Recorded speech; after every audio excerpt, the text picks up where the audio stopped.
Singa emas Yesun nama aslinya adalah Xie Tuise, merupakan salah satu dari 4 pelindung sekte Ming, mendapatkan julukan Qin Mao Sewang atau Golden Hair Land King dikarenakan rambutnya yang berwarna emas, di mana faktor penyebab rambutnya berwarna emas ini sempat direvisi oleh Jin Yong. 1 karena latihan tenaga dalam, 2 karena berlatih tenaga dalam yang aneh, dan karena karakteristik genetik bawaan sejak lahir tapi berbeda warna dengan orang wilayah barat.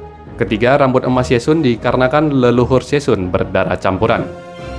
Ciri fisiknya digambarkan berambut emas, tinggi, kekar, cerdas, bijaksana, karakternya sangat berapi-api, ahli dalam hal ilmu silat, sastra, dan militer, orang yang berpikiran bebas atau terbuka, condong tidak terikat dengan aturan ataupun norma-norma sosial dan sangat teliti. Bagaimana perjalanan kisah hidupnya berdasarkan novel? Langsung aja kita masuk ke dalam pembahasannya dan pastikan teman-teman mensubscribe Wuxia Library.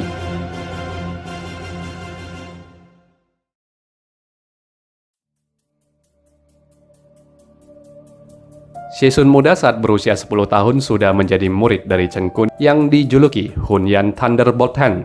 Di usia 23 tahun, Yesun pergi meninggalkan Chen Kun ke area barat, menikah, memiliki anak, dan bergabung ke sekte Ming. Hal inilah yang akhirnya mengawali tragedi berdarah di dunia persilatan. Chen Kun yang dendam dengan Yang Tingtian merencanakan kehancuran sekte Ming melalui muridnya Yesun yang dia ketahui memiliki watak keras dan berapi-api.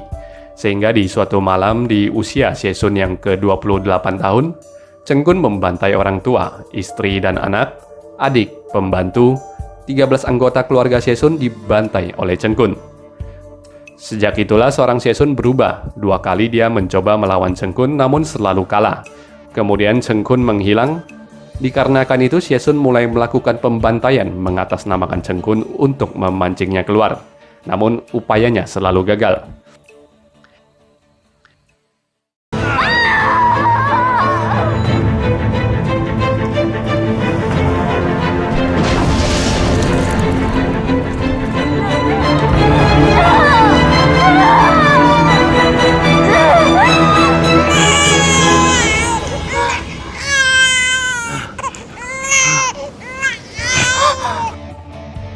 Xie Wuji sendiri adalah nama anak kandung Yesun yang akhirnya diberikan kepada anak angkatnya, yaitu Chang Wuji yang kita kenal sebagai ketua sekte Ming selanjutnya.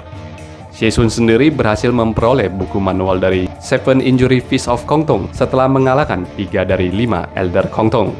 Saat itu dia juga membunuh Kong Tian yang memberitahunya rahasia mengenai golok naga, sehingga sejak saat itu Yesun terobsesi dengan golok naga sampai kemudian berhasil memperolehnya di usia sekitar 41 tahun dan menghabiskan hampir 20 tahun hidupnya kemudian untuk memecahkan misteri di balik golok naga di Pulau Es dan Api. Hal ini menjadi salah satu penyesalan terbesar dalam hidupnya, sehingga Yesun memutuskan untuk tidak lagi melakukan pembantaian di dunia persilatan.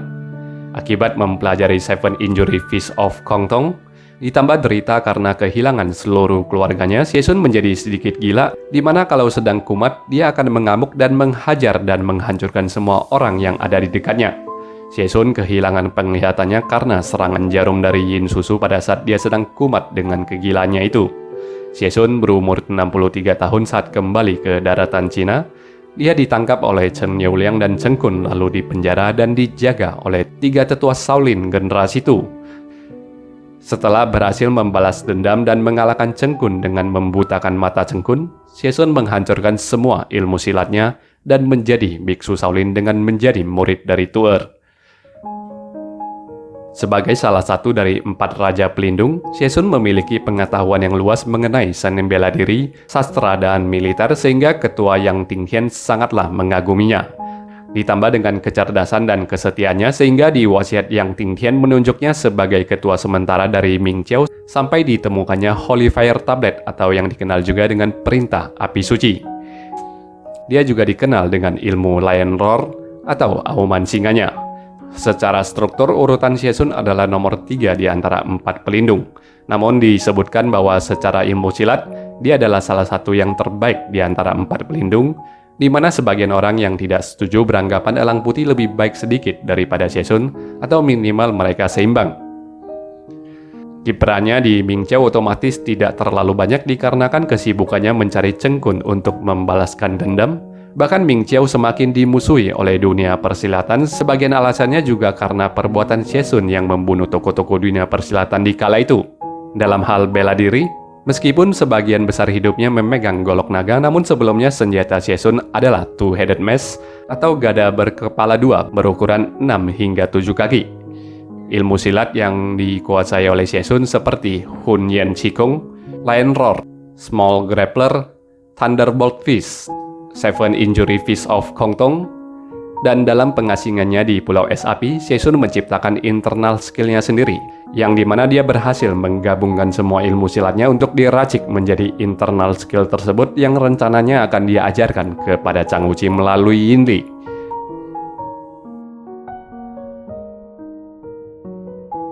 Xie Sun digambarkan sangat teliti. Selain itu, meskipun kehilangan penglihatannya, Xie Sun bisa menyimpulkan psikologi seseorang dari nada bicaranya. Dia menajamkan indera lainnya seperti pendengaran. Selain itu disebutkan dia juga sangat ahli dalam hal penggunaan senjata. Seorang yang kehilangan penglihatannya namun bisa menggambarkan kejadian sebenarnya apa yang dilakukan Zhou Zero terhadap Yin Li dan Zhao Min, mungkin cuma Xie Sun yang bisa melakukannya. Pada akhirnya seorang Xie Sun dengan segala dendam dan budinya atas Cheng Kun dan dunia persilatan melepaskan segala keduniawiannya setelah mendapatkan pencerahan sejak dikurung di kuil Shaolin di bawah pengawasan 3 tetua generasi itu dan terlahir kembali sebagai pengikut Buddha dengan nama Xie Sun. Segitu saja pembahasan pada video kali ini teman-teman sekalian. Terima kasih sudah menonton video ini sampai selesai. Jangan lupa ikuti media sosial kami di Facebook dan Instagram. Sampai berjumpa lagi di kesempatan yang mendatang.